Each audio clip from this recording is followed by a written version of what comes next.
This is Johnny with no Jose, and today I'll be going over UFC Fight Night Sandhagen versus Dillashaw.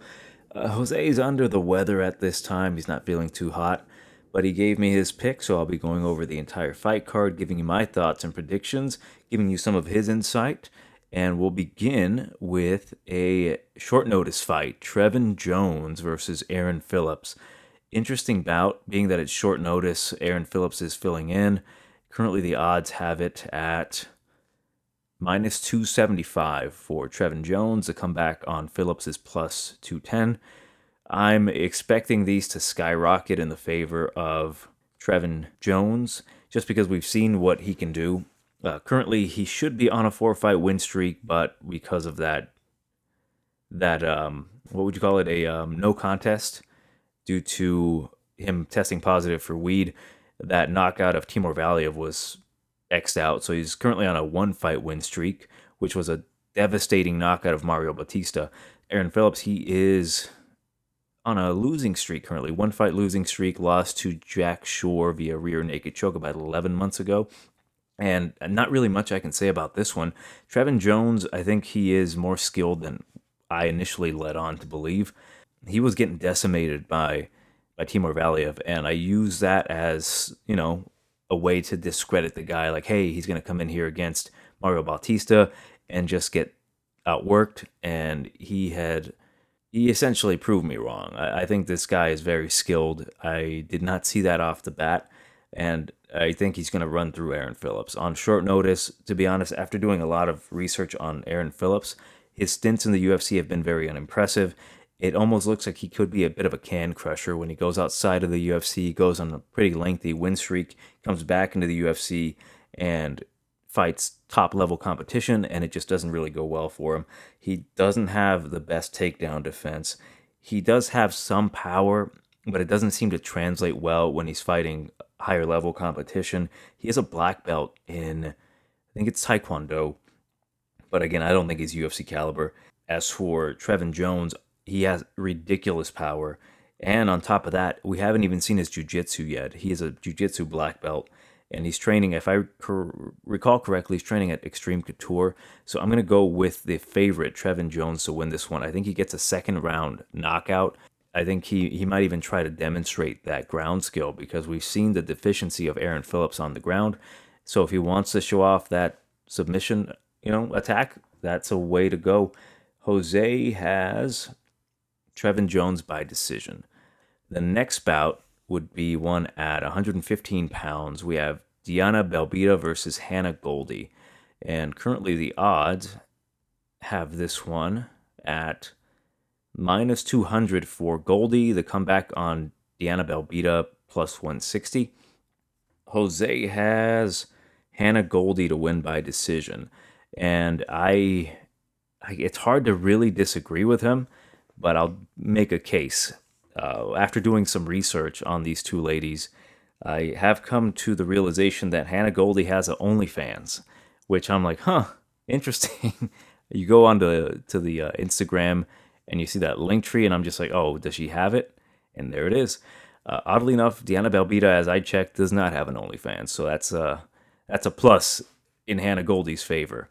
But yeah, those odds are ridiculous. Minus 200 for Hannah Goldy. I don't agree with that whatsoever. Diana Belbita, I know she's on a 2-fight losing streak, right? But I think she is pretty live in this spot, not only because it's women's MMA, and in these certain spots, the underdog is always a good play, these really close fights. But I think Diana Belbita might be the one that's going to push the pace on this fight. Hannah Goldy, she's okay, like her first fight in the UFC was against Miranda Granger, very lackluster, and she just did not pull the trigger. She did not use her assets. She's a very strong girl, very nice shiny white teeth. I find that attractive about her. It's the one thing about Hannah Goldy that's like, wow, she's got some really nice teeth. Belbita, man, she's pretty hot in her own right. But with Belbita, her last 2 fights, she lost to Molly McCann. She lost to, oddly enough, her doppelganger, Liana Joljua, by submission. I will say, man, this one is possibly a lot closer than the line says. I'm going to take a shot on the underdog on Belbita. I think she can actually win this by decision if she just becomes the more aggressive fighter. If she is the more aggressive fighter, which I believe she will be. She's demonstrated that in each and every one of her UFC fights. Hannah Goldy, she's been away for a while. Her last fight was what with Granger was about almost 2 years ago. So actually both of these ladies haven't fought in about a year to 2 years. I'm going to go with Deanna Belbita just for those underdog odds. I think she can edge it out by, at the very least, a split decision. I think she can pull it off. So I'll go with Deanna Belbita to win this one by a split decision. I just think, again, her aggression is going to really be the key. And plus the fact, as I mentioned, I know I joked around and said about the OnlyFans, but if she has an OnlyFans, is she really putting all her stock into the game of MMA? Hannah Goldy, so I'm concerned about that. So I'll go with Deanna Belbita by not having an OnlyFans. Our next matchup at bantamweight. Well, that's weird. I just read on Tapology, it says bantamweight, 125 pounds. I'm not sure if they have that incorrect, but we have a bout between Soraya Eubanks versus Elise Reed. And the odds have this one at minus 265 for Eubanks to come back on Reed, plus 210. That's the first time I read those odds, and those are interesting. I am not 100% sold on Elise Reed. She is I can't remember if she's a strawweight champion for Cage Fury. I don't remember exactly what weight, but I do know she was at a lighter weight class, and now she's coming up to the UFC and fighting Sarge Eubanks, who is a notorious, strong grappler. I had to do some research on Elise Reed. I've never seen her fight, had no idea who she was. For whatever reason, I thought she was British. But after doing some research, she's a third-degree black belt in Taekwondo. She is aggressive. She has really decent cardio, but her game on the bottom is so terrifying. Her last defense of her title was incredibly suspect, mainly because the chick that she beat was Hillary Rose. She had her in multiple different submissions, and by the grace of God, she got out of them. I worry about her takedown defense and her submission defense. It held up in this particular spot with this woman, but with Sarge Eubanks, man, she's so damn heavy on top. I know she's older. She's 36. The comeback on Reed, she's 28 years old. She's got the youth advantage, but she doesn't really have much of an advantage anywhere else. She's going to give up a lot of weight because Sarge is just a stronger, more physical woman. I think Sarge has her record's not the greatest. She's 6-6, but she does have the more experience, and she's fought better competition. She's got a 6.5-inch reach advantage, and man, moving up in weight to fight a woman like this, possibly the antithesis of your style, it's not good. I hate the odds, but I have to go with Sarge Eubanks. I have to see what Elise Reed can do. I can definitely see her just withstanding the storm, getting taken down, possibly getting back up and just tiring out Eubanks, and then possibly getting a TKO late.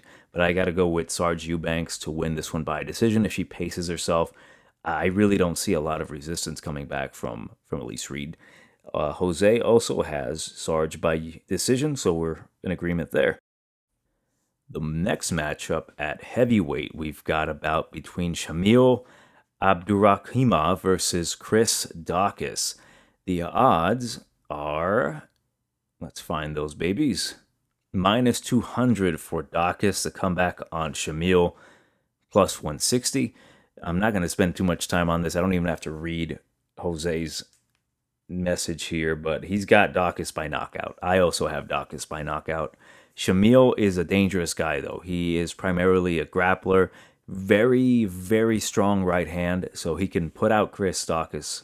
Chris Daukus has really demonstrated that his game is the stand-up, and he's just constantly the lighter guy in there. He weighs in around 230, 234 around there, and he just bounces around in there. He's a much faster guy, very good hands, and on top of that, his jiu-jitsu is pretty solid, and we haven't even seen it in the UFC yet. As for Shamil, he's nearly 40 years old. He he's been knocked out a couple times. His last fight was almost 2 years ago, got knocked out by Curtis Blades. He's essentially another version of Alexei Oleinik, but Oleinik is just more dangerous on the feet, on the ground. I mean, Shamil does have that power, so he can catch Daukus if Daukus is just full of himself and he's like, hey, I'm going to go in here, beat another Russian. Easy peasy, lemon squeezy. But I think he just runs through him. He's just going to use that speed and catch him. I'm going to say maybe a left hook, but the fun part is if you want to bet the round, I'm predicting round number 1, assuming that Shamil is aware he's going to get knocked out.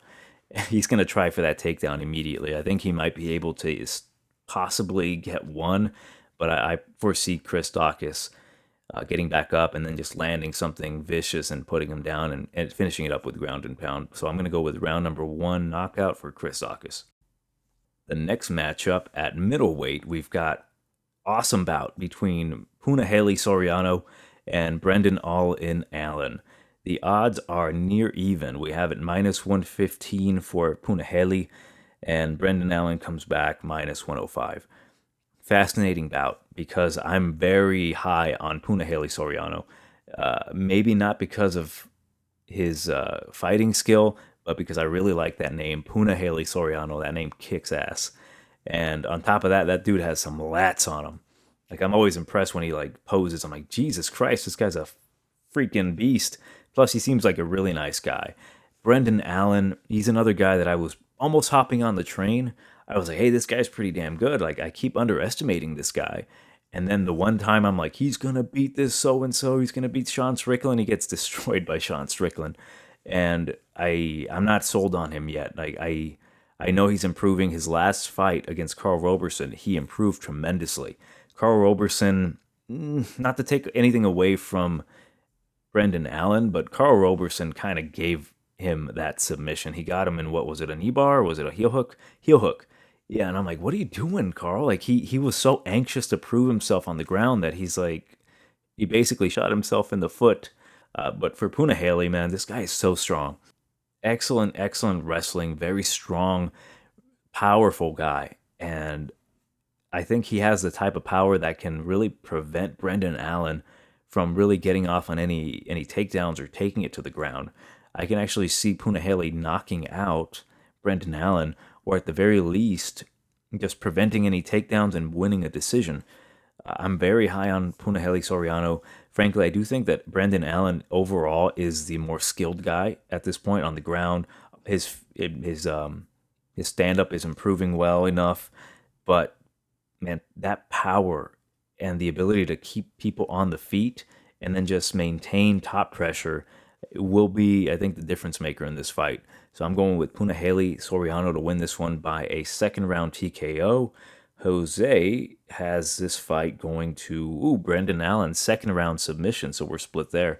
I mean, it's a tough one, in my opinion. It's really damn close. It could go either way. I'm going with the power of Punahele. Jose is going with the submission prowess and the ground game of Brendan Allen. The next bout at bantamweight, really fun fight between Julio Arce and Mr. Highlight Andre Ewell.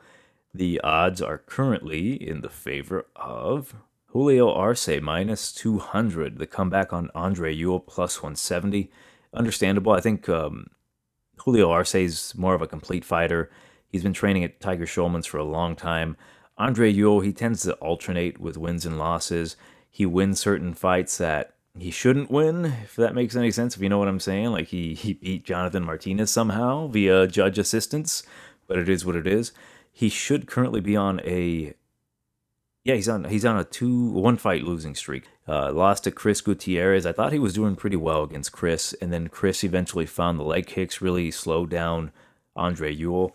Andre Ewell, I like this guy. When he came into the UFC and he beat Barao, I was like, oh, this guy is pretty good. But then you start realizing, maybe Barao is just really suffering a decline, but I was in denial at that time. I think Andre Ewell's a pretty solid mid-level fighter in the UFC. He has his beautiful 1-2s, very long. He's got 75-inch reach at that weight class. It's ridiculous. Julio Arce is going to be giving up, 4.5 inches in reach. It's going to be a crazy fight, in my opinion. And being that this is at bantamweight, it looks like Julio Arce is dropping down. Or correct me if I'm wrong. I always thought he fought at featherweight, so I guess he is dropping down in weight. So I am going with Julio Arce, man. I think he's just a more well-rounded fighter. He's had some trouble at featherweight with certain guys. He did really well against Hakeem Dawodu, lost a split decision there. His kicks are good. He knocked out who was it? He knocked out Julian Erosa with a high kick, and Julian Erosa is a tall guy, so I can see that happening with Andre Ewell. Andre Ewell, we know his deficiency are the kicks to the body, as we saw with Jonathan Martinez, kicks to the legs. He's got some pretty thin legs. So I'll go with Julio Arce to win his debut at bantamweight. I'm going to say by a decision. Jose has this one. We're split again. Andre Ewell by decision. I understand where he's coming from. Like, Andre Ewell's more established at that weight class. So personally, yes, we would probably have to see how Julio Arce looks. I'm still picking Julio Arce regardless. I think he is the better fighter, but it should be a fun one. And we're split on this one. So yeah, I think it is a 50-50 fight. We'll see what happens on this fight. But I got Julio Arce. Jose's got Andre Ewell, both by decision. Next bout at middleweight. Interesting bout. I wasn't sure we were still going to see this guy in the UFC, but we've got Ian the Hurricane Heinisch versus the Russian sniper Nasruddin Imavov. And the odds currently have this bout listed at minus 155 for Ian Heinisch to come back on Imavov, plus 130. These odds are interesting. I think, frankly, our boy Ian Heinisch here is a little overrated to be at those odds.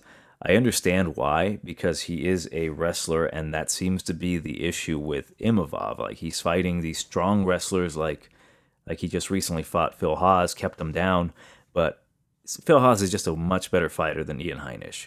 All right, Ian Heinisch, he did well. He's gotten some pretty good wins in the UFC. He knocked out Gerald Meerschaert in, a couple seconds in the first round, which is not the most impressive thing, although he did look pretty solid. But Imavov, despite his loss to Phil Haas, he really showed that this guy, don't count him out. Like, his wrestling's not the greatest. Like, his takedowns aren't the greatest. His striking is pretty solid. His cardio is pretty good too. If he gets you in that clinch, man, you're in trouble. And Ian Heinisch, that dude's tough. I'll give him that, but I don't think he's the most skilled guy. He does gas out, which is super concerning. This really comes down to if Ian Heinisch can hold down Imavov, I think he can win a 29-28.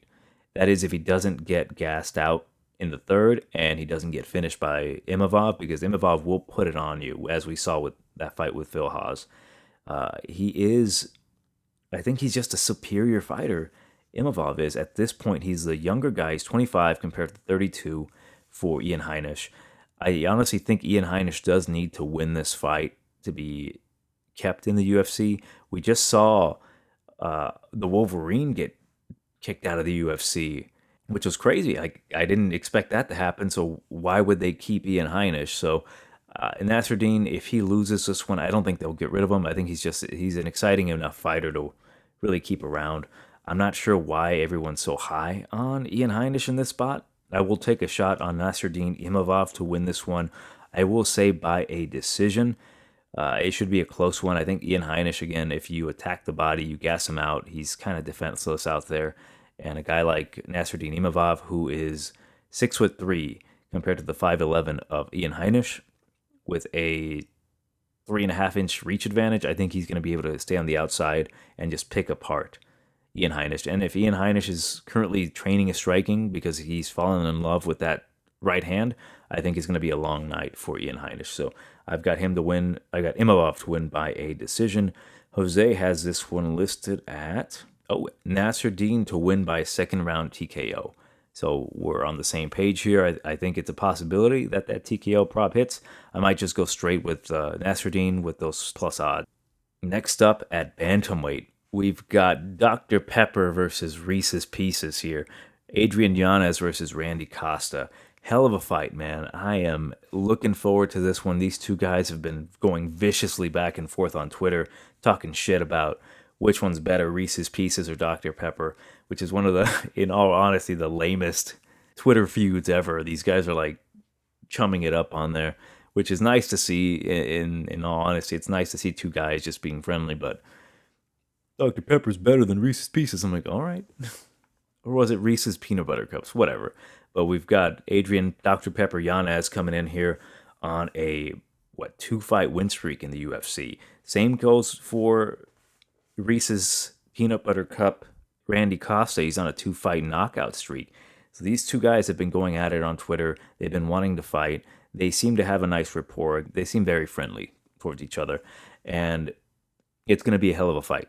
We've got Mini Masvidal over here, Adrian Yanez. We've seen his rise to fame mainly because people say that he looks a lot like Masvidal. I, oddly enough, don't look at the resemblance to Masvidal, but for whatever reason, I remember specifically when I saw him up against the cage versus, what was it, Victor Rodriguez? Yeah. Victor had him up against the cage, and the look of calmness on Adrian Yanez's face just immediately reminded me of Masvidal when he fought Mutanche. He was up against the cage, really calm, landed a nasty elbow that put his ass down, and then he finished him off with a ground and pound. So that's why I think he reminds me of Masvidal. He's just very calm against the cage. He's not rushing things. As for Randy Costa, he is a wild man. He goes out there. He's a pretty solid boxer. Both of these guys are. And he's got a very devastating high right kick. He got, I think he got both of those guys. He got Boston Salmon with it. He ended up finishing him with strikes, but he landed one on Salmon. And then Journey Newsom, screw that guy. Journey Newsom, he knocked him out with a head kick and punches. So it's a dangerous fight for Adrian Yanez. These two guys are going to perform. It's probably going to be fight of the night. But I do have Yanez to win this one. I think he's just the more calm guy, as I mentioned. Randy Costa goes out there almost like he's not necessarily anxious to fight, but it's just like he doesn't have an off switch. He needs to calm down a bit, assess the situation. And I think those moments in the cage will get him in trouble. So I got to go with Adrian Yanez to win this one by I really want to say knockout, but I think these two guys are so evenly matched on the feet. It's just that the slight edge is going to Yanez. Again, I think he can be a little too patient in there, but he will land the better strikes. I wouldn't be surprised if he does land a knockout blow. I'm going with the favorite, Adrian Yanez, to win this one by a decision. Jose, on the other hand, let's see what he wrote. He's got Randy Costa by decision. So I'm assuming he's thinking that Randy Costa, potentially being the more aggressive guy, is going to edge him out in the decision. It's very possible. It's very, very possible. Very interesting. I didn't read these until just now, and I have no idea why he's picking these, but I can make the judgment for him. It's like he's probably thinking Randy Costa's going to be the more aggressive guy and edging out the rounds. And before we begin the main card, I'd like to ask, please like, share, subscribe. This is a very short video, just because I don't have the banter of Jose. Funny enough, he's unable to do the recording because he has some tongue issues, and it's nothing serious. But what's funny about it is that he's been talking a lot of shit on Nate Diaz for having a peanut butter mouth and talking like this. And what's funny is that what's affecting his tongue right now is causing him to sound exactly like Nate Diaz. So it's kind of like a cosmic karma for all that shit talk. But yeah, please guys, like, share, subscribe, anything that helps the channel grow. Appreciate it. We'll begin with a banger of a fight opener for the main card. At bantamweight, we've got Julian Paiva moving up from 125 to fight Kyler Phillips. This fight has the potential to be insane just because both of these guys are all action. Currently, the odds have it at minus 250 for Kyler Phillips, and the comeback on Julian Paiva plus 200. I don't really recall Julian Paiva being that big of an underdog before in all of his fights, but I think at this point it's very justifiable. Kyler Phillips has really demonstrated that he has a very excellent UFC style. He is aggressive on the feet, he's aggressive on the ground, and he's got some excellent movement. He is essentially like a TJ Dillashaw Sandhagen type, more karate based, essentially. He is the Matrix for a reason. This guy has excellent in and out darting movement. He's just honestly the total package. We have yet to see his chin really tested, but this guy is just so good everywhere. Good on the feet, good on the ground, very aggressive, excellent footwork. I'd like to see what his chin's like, because if he gets cracked by Julian Paiva, and I'll just say this right now, I'm going with Kyler Phillips to win this one, because I think he's just leagues above Julian Paiva at this very moment. Paiva is a little flat-footed for my taste. He could have technically lost at Zaga's decision. I didn't see it that way, but a lot of people make the argument that he could have lost that fight against Saugus. And at plus 200, there might be some value there for this guy, because he is moving up. He may have the more powerful shots in there, because he does hit hard even at 125. But Kyler Phillips, man, this dude just amazes me. When he came into the UFC and he fought, was it Gabriel? Yeah, Gabriel Silva, that youngster from Bellator who's going to eventually win the belt. Eric Silva's brother, Gabriel Silva. He destroyed him everywhere. He was just beating him up everywhere. Then they fed him Cameron Else, I think a European fighter from Britain. It had nothing for Kyler Phillips. And then this is where people were like, oh man, maybe this is where we finally see Kyler Phillips have his biggest test against Song Yadong. Passed that test with flying colors. He did everything right. He did slow down a bit in the third round, but that's mainly because Song Yadong had some really good takedown defense that eventually tired out Kyler Phillips, and it's moving around like that is going to exhaust you. And again, Julian Paiva, I think he can be a bit flat-footed there, very hittable. With certain competition, I think he blows him out of the water, but when it comes to Kyler Phillips, training at MMA Lab, I think he's going to have an easy night with Julian Paiva. I'm going with Kyler Phillips to win this one. I think I'm going to go with the safe bet and go a decision. Paiva is very tough. He's good on the ground. Although I think Phillips is just way better on the ground, I got to give Julian Paiva some respect. So I'll go with Phillips by decision. Jose, also Phillips by decision. I think he's going to showcase all of his skills as long as he doesn't get too cocky out there, which I haven't seen him do. I think he'll be safe. It's just as long as he avoids any straight punches from Julian Paiva, which he should. He's got that excellent movement. He should be good to go. Next bout at featherweight, we've got Darren the Damage Elkins versus Derek Minner. And this fight is basically the changing of the guard. We've got the older 37-year-old Darren the Damage Elkins, very strong wrestler, good grappling, paid his dues. He's fought a lot. He's 25-9. And we've got Derek Minner. He's 31 years old, fighting out of Nebraska. He trains out of Glory MMA and Fitness with you-know-who, the almighty James Krause, who changes people's bums' lives. And he did change Derek Minner, because Derek Minner was one of these guys from the regional scene that you always bet against in certain situations, right? If he's fighting a certain level of competition, he's either first round or bust, first round sub or bust. And he tried that with Grant Dawson. It didn't work out for him. He fought Herbert Burns in the Contender Series. He went balls to the walls, got gassed out, and he ended up getting finished. He had some moments in that fight because he is a very skilled guy. He's very aggressive with his submissions. His guillotine is super tight. His striking's, it's okay. It's going to get better, of course, training with James Krause. And on top of that, his wrestling is so aggressive as well. So these guys are essentially mirror images. Like the wrestling might cancel itself out. So it could be a stand-up war between these two guys.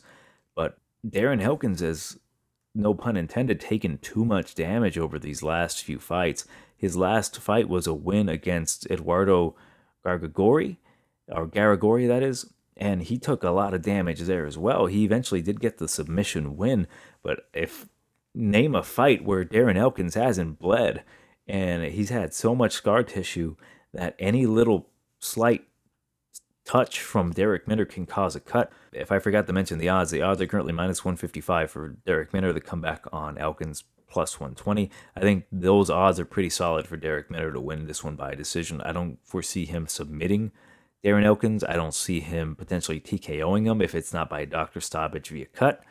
But Derek Minner, I think right now, with the guidance of James Krause calming him down, I think it's going to really progress his skill level, because we saw what he did to Charles Rosa. We thought, me and Jose, Derek Minner is probably not going to submit Charles Rosa, and then maybe Rosa can eke out a decision to win. Not the case. We saw how good Derek Minner's top game and pressure is with that wrestling, and he just controlled Charles Rosa. It was just like an eye-opening experience. So I do give the edge to the wrestling to Derek Minner. Darren Elkins, I hate to say it because he's provided me with so many great moments when he knocked out Mirsad Bektik. It's just like, this dude's super hyper tough. Man, that fight with Nate Landwehr as well, super fun to watch. Dude deserves a lot of respect, even though he has a shitty tattoo. But yeah, I respect the hell out of Darren Elkins, but I've got Derek Minner to win this one by a decision. Jose also agrees Derek Minner by decision. Very fascinating bout in welterweight. We've got Mickey Gall fighting Jordan Boumaye Williams. Jordan Williams, I'll get this out of the way. He is a former middleweight. He's dropping down to welterweight, which is concerning as hell because he is diabetic. And that's we joke around like, oh, diabetes boy, because that's his gimmick. I think he was on the Contender Series. He's like, I want to bring attention to diabetes and blah, blah, blah, which is cool and all, but it's kind of like, you should probably have a better gimmick than that. Because I don't want, who wants to be remembered as the guy that has diabetes? Reminds me of the kid from South Park, Scott something or other. He's got diabetes. But Mickey Gall, his claim to fame is beating the great CM Punk, who is now, I believe, 0-1-1 instead of 0-2 in the UFC because his fight with Mike Jackson got overturned. How that works, I have no idea. But Mickey Gall currently is a plus 165 underdog against Jordan Williams, who is a minus 200 favorite. Jordan Williams at middleweight, I can say good cardio, great knockout power, good wrestling. He's a pretty solid fighter. Him having to cut weight concerns the hell out of me because God knows how he's going to look. God knows if he's even going to make weight, if this fight's even going to happen. Mickey Gall, for whatever we say about the guy, we could say, yeah, he got beat by a guy who only had his girlfriend in the corner. You can say that he got destroyed by a mindless Diego Sanchez, got TKO'd by him. You can say that he got beat up by a guy who is known to get beat up himself in Randy Brown. You can say whatever you want. His grappling's pretty damn solid. He submitted George Sullivan with a rear naked choke, and I faded the hell out of Mickey Gall that night about 2 years ago when he fought George Sullivan. I believe that was in Lincoln, Nebraska. So there's a possibility that he can pull off a win and possibly even submit Jordan Williams. But man, Mickey Gall does not belong in the UFC. Like, I give him credit for coming in here and, putting himself in the limelight by offering to beat up a non-fighter. But man, I'm surprised he's even got that many wins in the UFC. He's got 3 wins in the UFC, and all his losses are in the UFC. I see this one just going Jordan Williams' way. If this fight happens and Jordan Williams makes weight, fine. No complications. I think he's just an overall better fighter. We will give Mickey Gall the credit. He is tough. He took a lot of nasty shots from Mike Perry. But yeah, I see Williams winning this one by decision. He should control him on top, possibly land some ground and pound. I can even see him getting the late TKO once Mickey Gall is exhausted because he is a gasser. I can't necessarily say the same about Williams though, but we'll see when the weight cut comes. But I got Williams to win this one by a decision. Jose has this one to go Mickey Gall second round submission. I guess he's taking the possibility that Mickey Gall is going to just take Williams down, whose takedown defense isn't like, oh my God, the greatest. So possible. I'm not ruling it out. Again, that weight cut, we'll see how that goes. But again, I've got Williams by decision. Jose Gall by submission. Next bout, we've got the return of the future, Macy Barber versus Miranda Fear the Maverick. And interesting bout between these two ladies. The odds currently have it minus 150 for Miranda Maverick. Comeback on Macy Barber, plus 125. Fascinating bout between two ladies at this division. Interesting that they're giving Macy Barber a shot at Miranda Maverick after coming off two pretty bad losses. Lost to Roxanne Modafferi. She hurt her knee. Regardless of that, she was getting completely dominated on the ground and even on the feet by Roxanne. The fight with Alexa Grasso, I did not rewatch this fight. I'm going based off of memory because watching that fight, I was like, Jesus Christ, what is she doing? If I remember correctly, and I could be wrong, correct me if I'm wrong in the comments, but was Macy Barber throwing punches from like 4 feet away? I remember her just like throwing punches nowhere near Alexa Grasso. And that was highly concerning. That was her return fight into the UFC after the injury. And for Miranda Maverick, her 2 fights in the UFC have really demonstrated how good of a fighter and her IQ is. Her IQ is pretty damn high. On top of that, she's a very smart girl outside of the UFC and outside of fighting. Her fight with Jojua, was a pretty close fight up until she started throwing elbows up close. Completely destroyed Jojua's nose, cut her open bad enough to get the doctor's stoppage. As for the fight with Julian Robertson, she had a lot of resistance with Julian Robertson because the grappling was relatively even, but Jillian is very sneaky and she can take your back, she can take you down, she can control you from top. But Miranda really demonstrated like, hey, make some adjustments on the ground, make some adjustments on the feet, prevent the takedowns, and you can get the decision, which she got, which was awesome. I was kind of sweating there for a bit because I did pick Miranda Maverick to win, but no, she pulled it off. She made the right adjustments. I liked a lot of what she did in that fight. Macy Barber, on the other hand, I hate to say it, but her IQ is not the best.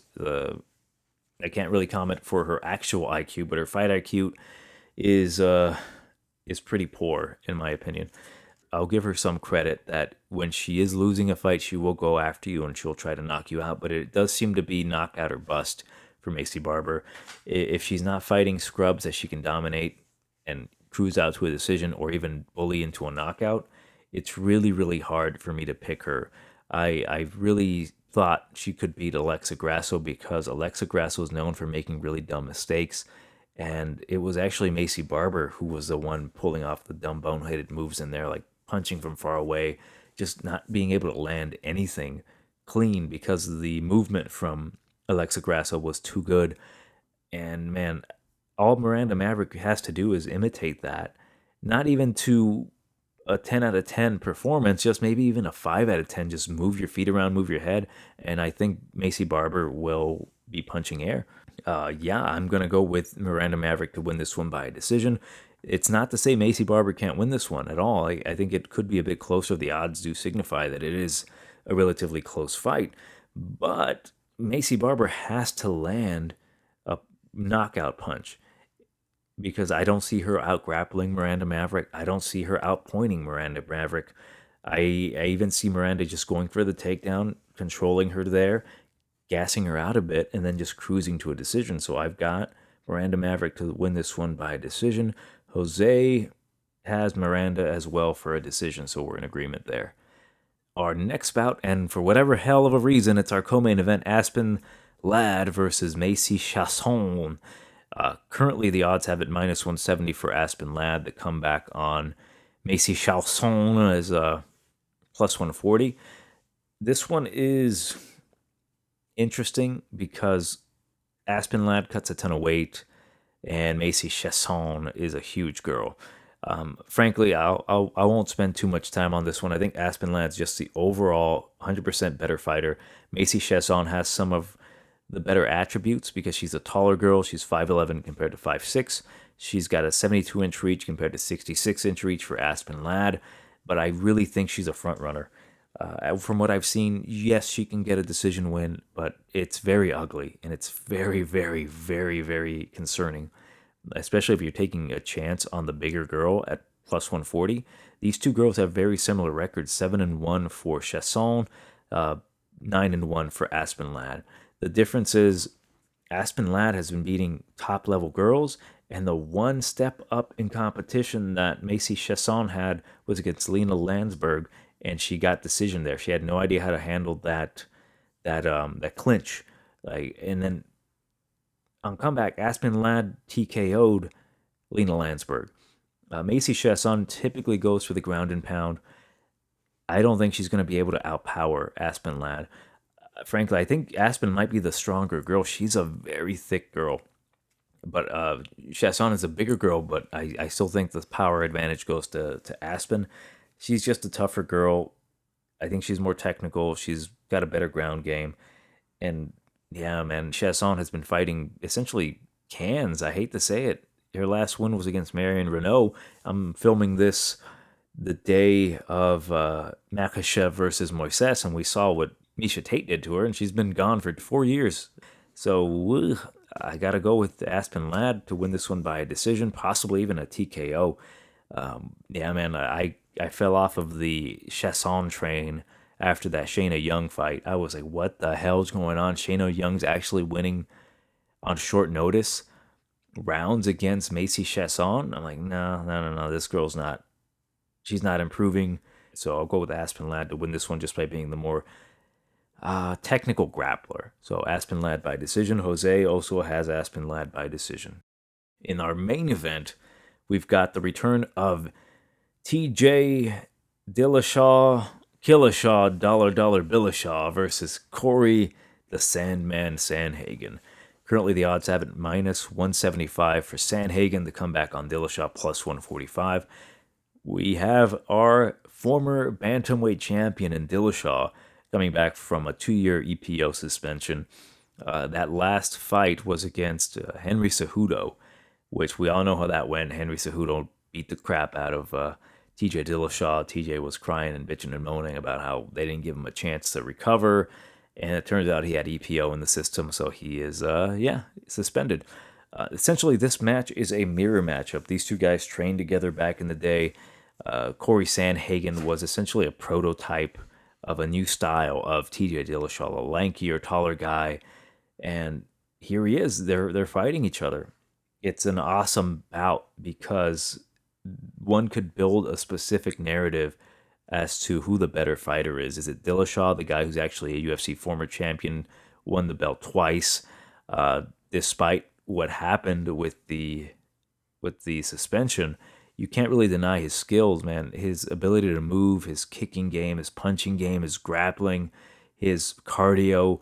Man, regardless of what you think of Dillashaw, you have to give the guy some respect because watching him fight was always a treat for me. I'm like, this guy's moving so beautifully. He landed that 50-some-odd combo on Barao the second fight. He knocked out, Cody Garbrandt twice. And this guy is always fun to watch. My concern is, of course, he has been away for so damn long. And he has a tendency to be chinny. Cory Sandhagan, I'm not sold on him yet.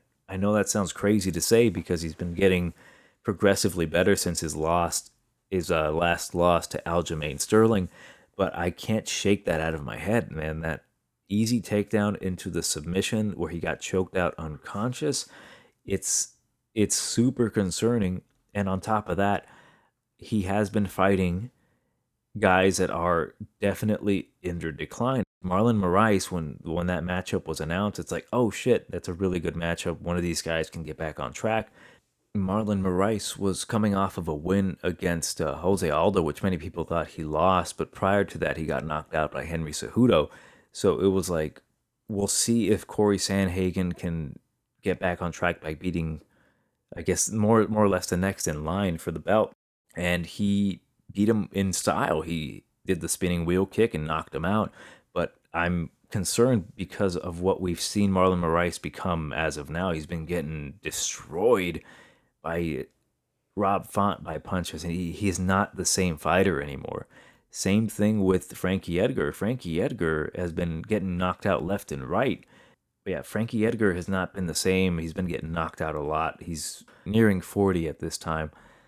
It's hard to really be incredibly confident in Cory Sandhagen because in the back of my mind, it's telling me, hey man, this guy looks great, but who is he fighting? He fought an incredibly declining Marlon Moraes and a very, very near retirement Frankie Edgar. And are those wins enough to say that he can beat a former champ in that division? Potentially. We'll see, of course. The difference between these two guys, despite being a mirror matchup, is that I think Sandhagen moves very well going backwards, and Dillashaw moves very well going forwards. It's going to be an interesting bout because the play, of course, you have to go with Sandhagen. He's been the more active guy. He's the longer guy, 5'11 compared to 5'6" for TJ Dillashaw. He's got the 2-inch reach advantage. Younger guy, 29 compared to 35. More active. TJ's not fought in 2 years. So my play will be Cory Sandhagen, at least my pick. I don't think I'll be touching this one whatsoever. Jose also has Cory Sandhagen. We both have it via TKO. I'm going to go second round for Sandhagen to win. TJ's been knocked out enough for me to think maybe his chin is done. He's been away from the game for too long. It scares me to think that that caliber of fighter potentially needs to have something in his system to perform that way. If that's the case and he's been juicing for all this time, if he's going to come back clean, I'm not going to be the one that takes a shot on that. So I'm going to go with Cory Sandhagen. Believe me, I am rooting for TJ Dillashaw to win. I really like seeing this guy fight. I think if he loses this one devastatingly, he may never fight again, and that sucks because I am a fan of Dillashaw. I love watching this guy fight. I remember him knocking out Barral the first time. How excited I was because he took this fight on short notice, and there was a lot of clamor about our new UFC bantamweight champion isn't even in the UFC video game, and it's like that's so insane. But yeah, big fan of Dillashaw for a long time. So I wish him the best. Hopefully he can come back, not look terrible. Even if he loses, as long as he doesn't look terrible, we can see him come back. As for Cory Sandhagen, this is a big test. My biggest fear with Cory Sandhagen is that if he ends up getting a title shot either against Aljo or Peter Yan, him getting hyped up by giving him, I don't want to say lesser competition, but expired competition in the form of Marlon Moraes, Frankie Edgar, and if he beats TJ Dillashaw, you've got another question mark. Like TJ Dillashaw, he's the same guy. Now, if he goes into that fight as a general favorite and people lay chalk on him, and then he ends up underperforming because he gets his ass beat by either the guy who beat him last or the true, undisputed, undeniable champion in Peter Yan, it's going to be a bad night for some people. So we'll see how this goes. I have my doubts about Cory. I don't think he's the real deal yet. Waiting to see if he can prove me wrong. I'm not doubting this guy's got skill, but it's just I'm concerned. Let me know what you guys think about this particular fight. I'm staying away from it when it comes to betting. I might bet the under if anything. If I get a little cracky out there and I need to put some money down there, baby, I'll put some money on the under. But those have been our picks for UFC Fight Night, Sandhagen versus Dillashaw. Please like, share, subscribe, leave a comment. We really appreciate the comments. Let me know what you think about our picks. And that's been Johnny from Tiger Bomb MMA, and I'll catch you at the next fight.